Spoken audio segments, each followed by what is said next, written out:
ஒரு கிழவி ராமாயணம் பேச்சு கேட்க போறாள். வேலை செய்கிறவள் வேலைக்கு போனாள்.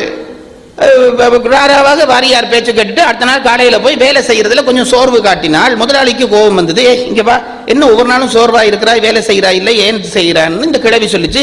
வாரியார் பேச்சு கேட்க போனேன். இவனுக்கு ஒரு சிரிப்பு இந்த முதலாளிக்கு. ஏன்னா இது ஒன்னும் படிக்காத கிழவி, இது என்ன வாரியார் பேச்சு கேட்க, வாரியார் பேச்சு கேட்கறியா, என்ன பேசுறாருன்னு கேட்டுதான். இவன் கிழவி சொல்லிச்சது, ராமாயணம் பேசினார் கேட்டேன். அப்படியா, ராமாயணம் கேட்டியா, நல்லா சொன்னாரா, நல்லா சொன்னார், என்ன சொன்னார் இவன் கேட்டான். இவன் வேணும் குசும்புக்கே கேட்கிறான், என்ன சொன்னார். கிழவி சொல்லிச்சு, நல்லா சொன்னார். நல்லா சொன்னது சரியா பாட்டி, என்ன சொன்னார் சொல்லு. அதான் சொல்றனே, நல்லா சொன்னார். இவனுக்கு கோபம் வந்துட்டு, நல்லா சொல்றேன்னு பேச்சே பேசப்படாது, என்ன சொன்னார். தம்பி அதெல்லாம் எனக்கு திருப்பி சொன்னா நான் வாரியார் ஆயிருவனே, திருப்பி சொல்ல முடியுமாட்டா, நான் வாரியார். நல்லா சொன்னார், அவ்வளவுதான்.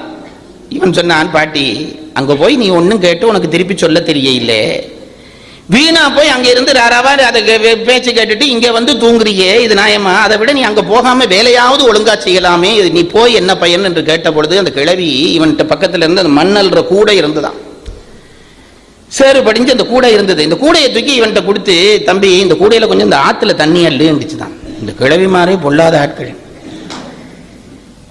கூடையில தண்ணி எல்லணும். இவனுக்கு ரொம்ப ஆச்சரியம், கூடையில தண்ணி எல்ல முடியுமா பாட்டி, கூடையில தண்ணி எல்ல முடியுமா?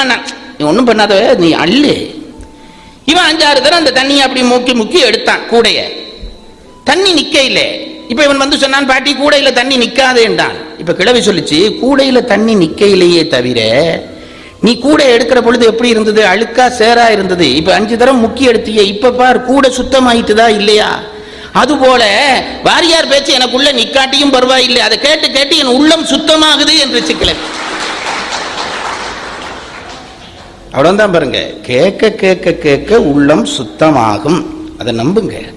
இது போன்ற மேலும் பல சுவாரஸ்யமான கதைகளை தெரிஞ்சுக்க மறக்காமல் தமிழ் கடவுள் 01 சேனல் சப்ஸ்கிரைப் பண்ணுங்க.